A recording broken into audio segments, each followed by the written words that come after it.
Yeah, it was a very ranging discussion. We gave them an update on the state of the U.S. economy, which is going very well thanks to President Trump.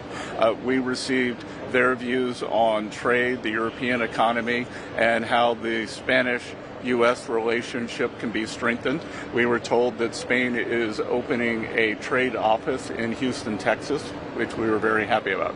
And we talked about the progress of the U.S.-EU trade deal, which brings great stability to both of our countries. We talked about Spain and how the United States has a trade surplus with Spain, which is a hallmark of a good, healthy trade relationship. So we commended them for that. Spain is building ever stronger economic ties with China. What risks do you see in that relationship with Spain?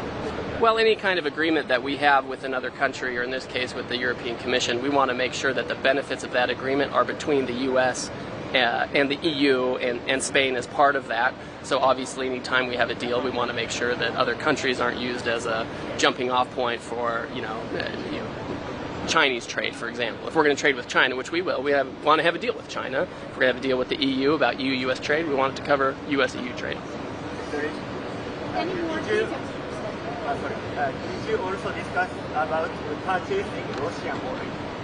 So US requested China stop to purchase Russian oil.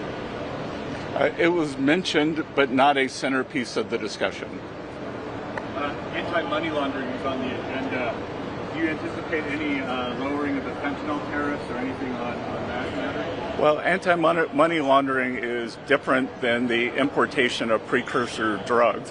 The money laundering is the result of fentanyl sales, and both the People's Republic of China's government and the U.S. government and citizens are hurt by the money laundering. The money laundering cadres are actually the offspring of groups that are evading China's capital controls, and they have now morphed into money laundering for the Mexican drug cartels. So we discussed ways that we could work together, and the Chinese delegation was very keen to work with us. It was an area of extreme agreement. What about the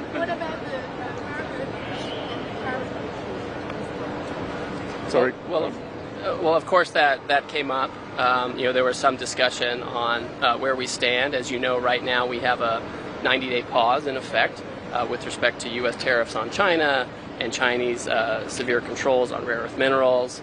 We have been renewing that pause periodically. The current pause is set to expire November 10th. We're certainly open to considering further action there. If the talks continue in a positive direction, the United States is receiving rare earths much better than they were before. However, there's still work to be done there. Can you talk about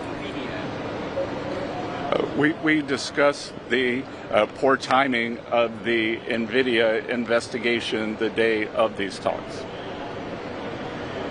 How are the Fed interviews going? I think we'll wait till we're back on U.S. soil to talk about that.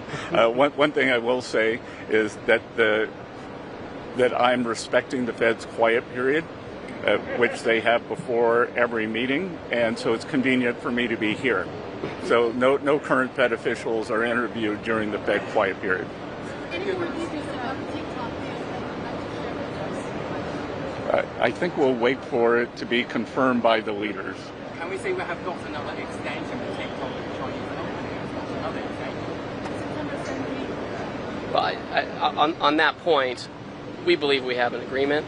It's just subject to the leaders' approval.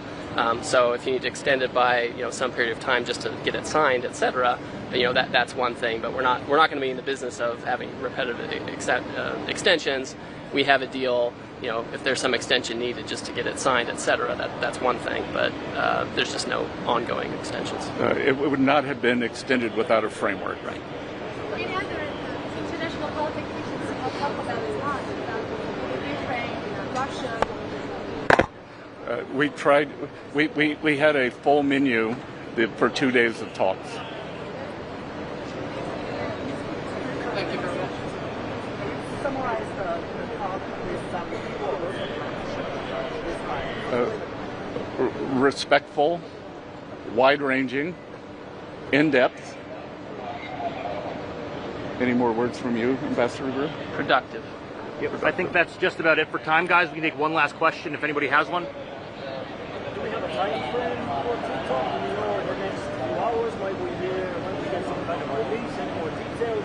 Will it remain on the tariff, or is it going to switch to U.S. ownership? Any more details you can give us there? Well, I think the framework is for it to switch to U.S.-controlled ownership. But again, I'm not going to get ahead of the leaders' call on Friday. We have a framework. They'll have to confirm the deal.